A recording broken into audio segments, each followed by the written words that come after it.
Bismillah ar-Rahman ar-Rahim. In this video, we are going to continue the videos which is considered for using MATLAB for estimating the water pressure in an earthful dam. We are solving an example, and this is an example which says PT, or pressure at current time, is a function of several variables. These are the lags of the pressure itself, and also the water level at the reservoir, which is H, and also the lags of the pressure of the water level.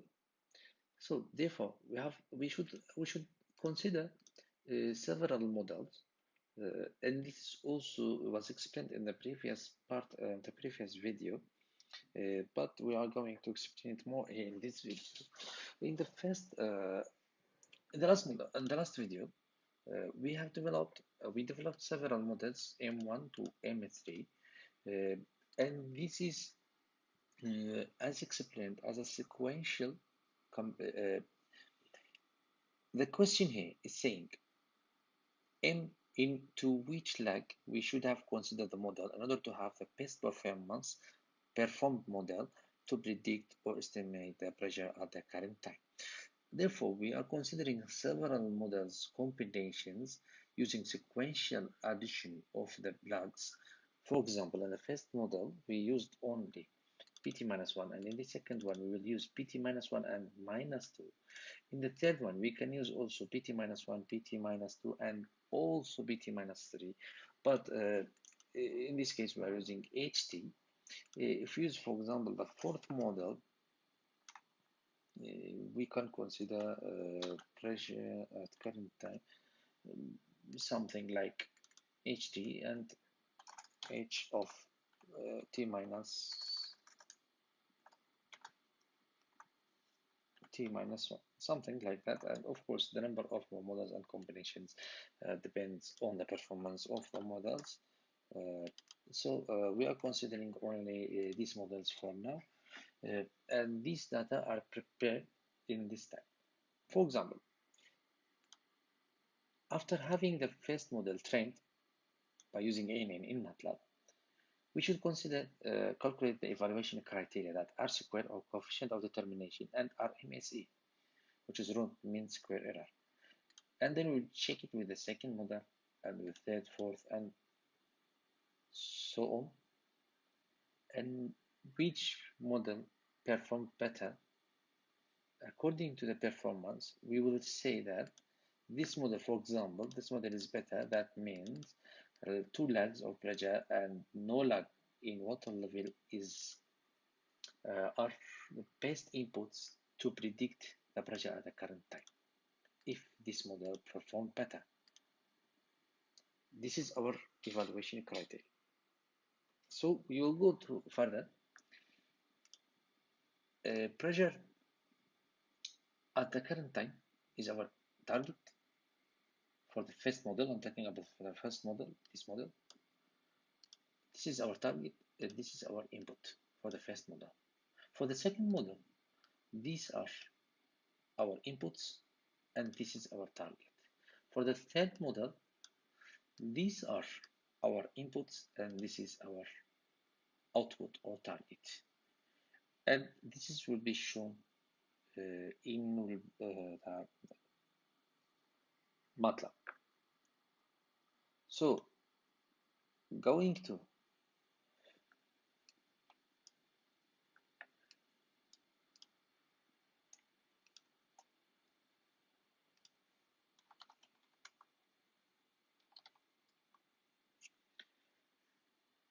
So if we go to MATLAB and then we import our data by using import from how, and then import and go to our Excel file,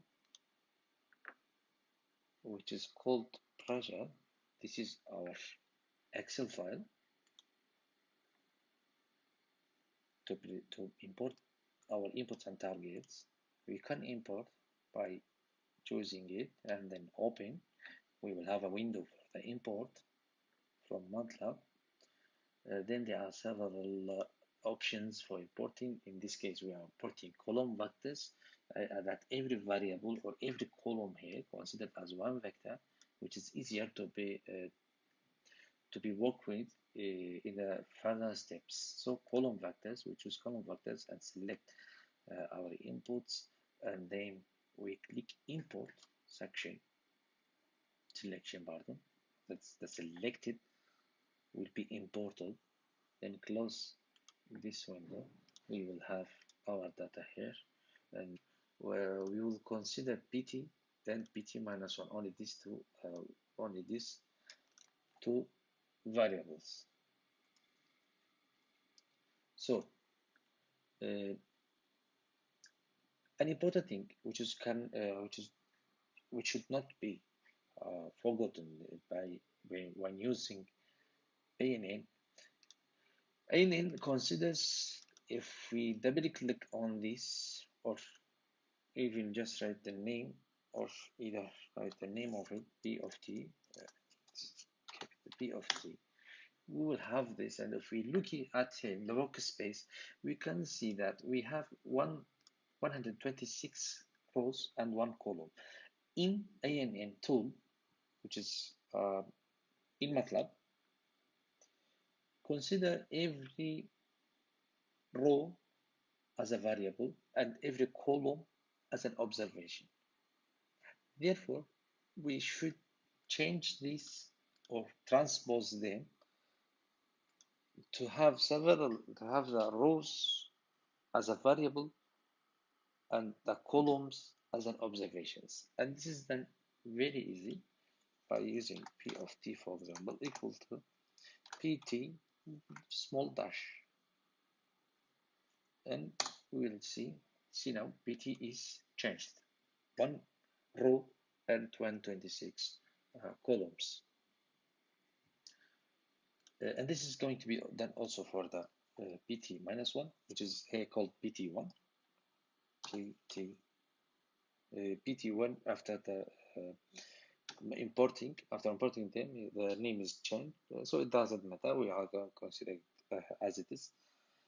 pt1 equal pt1 dash. So now we have this input and this is output in our form. We still have a small problem, which is none. This none cannot be considered by these also two nuns, so we have to remove them. Of course, there are several methods in MATLAB to remove them, but I'll use the easiest one, which is, for example, pt, the first row of the first column, and then this is the first column, pardon, the first row, that's equal to this one.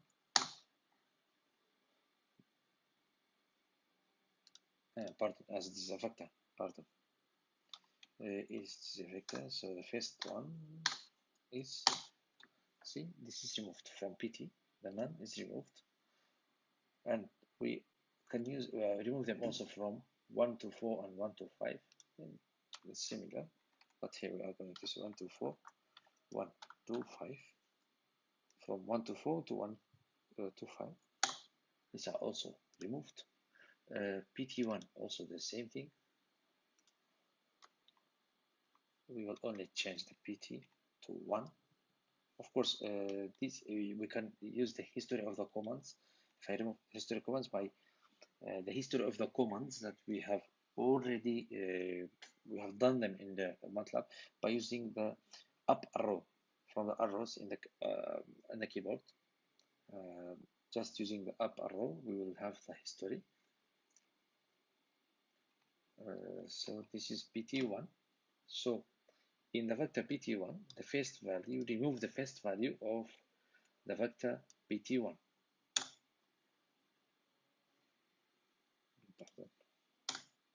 This is removed, and also the same thing for 124, 125. This is just to save some time, pt1. So if you go to at the end, they are removed. There are some, of course, several. If you have a big matrix, several combinations. We're not going to check them like this. We have several commands in MATLAB, which is not our goals in this video. We can use these commands to use all the nonce, or even we can use uh, some functions to change the nonce to, for example, zeros or whatever. There are there are several numbers of methods to fill the nonce or the not available NA, called NA or nonce. So now we have got our input and output, and we can now go to NN tool. So to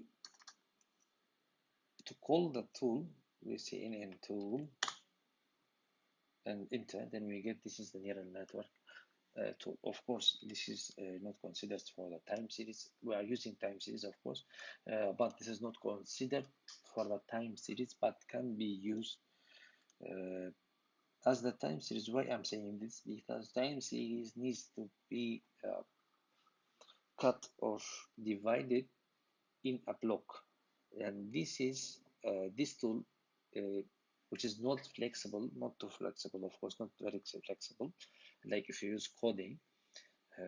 This tool is dividing the data for validation and calibration, or training and validation, or let's say training or testing in randomly, which should not be the case in the time series. When we are using time series or predicting steps ahead, we should divide them in blocks. For example, the first 100 observations as one for training, and the second 50 or 30 or whatever, the second 30 for validation. Therefore, this tool is not using, but this is not the correct use or not the appropriate use of ANN in predicting time series. But in this example, as long as we are using this, and it is not, it needs some time, of course, to teaches coding of ANN. So we are using this tool for predicting pressure at the current time. So coming to this, we have two important things. The first thing, input data and target. Target, as I said, in the ANN terminology, target data means the output, which is P pressure at the current time in our case. This one, pressure at the current time. And input is PT1, PT minus 1 or PT1 here, called PT minus 1. So what you are going to say, import, to import our data from MATLAB workspace, which is this, and then input data is PT minus 1, which is PT minus 1 or PT1, import. Okay. Then our target data is PT, import. So, and close this window. We have input data PT, and our target is PT. Pardon, input data is PT minus 1, or in this case PT1, and PT, or pressure at the current time, is our output or target data. So we are going to go to do new network. We will use this. We will name this network as model number 1, and we will leave this as feed forward back propagation ANN, which is one of the mostly used structure of ANN. Select an input, as I said, PT1. In case of having several inputs, we can use them. Target is PT, and we will use training function. Of course, you can change them, but in this case, for exercising and practicing, we will use them. We will leave them as they. Performance function, of course, we have several mean square error or square error, pardon, sum of the square error or mean square error, and so on. Number of layers. These are the hidden layers. So we are going to use only one hidden layer. And in every time, we can of course a number of neurons. Let's say before explaining what's view, number of neurons, the number of neurons in the hidden layer. How many? This is of course should be increasing and should be near to the number of the inputs. It is not a must. It can be changed, and there are many studies who are doing these systems and for identifying the optimum number of the neurons. But most of the literature is saying that the number of neurons, the optimum number of neurons, should be uh, identified by trial and error using several number of neurons, 1, 2, 3, and so on. And the best performed model is the best performed model, and its number of neurons is identified as a optimum number of neurons. So, in general, number of neurons should be close to uh, the number of the inputs, because using too little of neurons is going to have underfitting. The model is not going to be trained well, and using too many neurons is going to give us overfitting. So therefore, we are going, in this case, we are going to, for example, this is an example. We are, as long as we are using one input data, I will use three number of neurons. It is so. Clicking view, we will see the network, our network. So I should have only one layer, number of, just 1 minute. Yes, this is one layer, but we have to create them, and then we will check. This is our data. We will have only one layer. We don't need, but we will create. If you are using create, then go to it. So this is after creating, clicking create.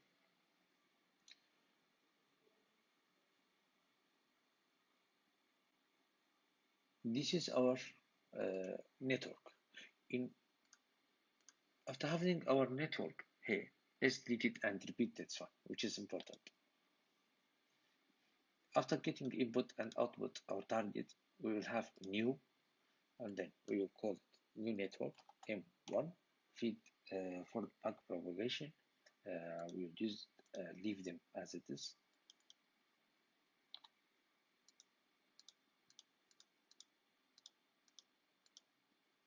Then we will select the input, which is pt minus 1, and target pt, and we will leave training function and adaptation and performance function as they are. And we will have where is the data? Of course, there are some what we call, we will have some options which are not easy to be changed here, but using programming is better because it's giving flexibility that you can change everything. So as I said, number of layers is 3, and then we'll click create to have our network created. This is our network. Then open it by double click or even by pressing open. This is our network, which is one input and one output, and this is the hidden layer with the 3 neurons, with 3 hidden neurons. Then we'll go to train, choose our input, our targets. We can have several targets, by the way. And then, of course, there are training parameters. These parameters, for those who are doing advanced modeling, they can change and check what's the effect on the modeling. But for our purpose, this is just leave the default values and continue. So in train, we will press training or train network, and the network will start training. Now the network is trained, and this is the neural training tool, or interface. This is the window or interface of the training. So in order to check the performance, of course, here is the epochs, which is 48, and performance gradient and view. And this is, as I said, this is for advanced modeling, not our. And one of the most important, which is the algorithm, which is Levenberg Marquardt. This is the one used. And the division of the data, as I said, this is random. It is not supposed to be used in time series. So going to performance, we will see the performance of our model or our N in training. This is our performance. This is training, validation, and test. It's divided the data to three, not only two, one for training and one for validation. Validation is used here for stopping the model in order for not having overtraining. And test, after having the model trained and validated, we test the model with using data not used in not used in the model for testing the model, our model. So going to regression also is going to show us the predicted versus the target. Here we have the correlation function for training, for validation data, and for testing, and this is for the whole data. Of course, we have a good correlation function. It's supposed to be good as long as it's over more than 0.9, and also we can see the fitting. But generally, correlation function should not be used in evaluating the models due to several reasons. One of the most important reasons is that correlation function is a linear measurement, a linear measure or evaluation criteria, which should not be used for, especially for those who are for inputs and outputs, which have a nonlinear relationship. We are using now in this example pressure and pressure at several at legs one, but we should not consider correlation. Correlation function is used only for those variables who have a linear relationship, and for nonlinear relationship, it's not giving a good measure, and this is approved or confirmed in the literature, of course. So let's go in further in our example. This is the R, which is good, but we are going to see in the several in another video how to use R square, which is coefficient of determination, and RMSE for evaluating our model, not the correlation function.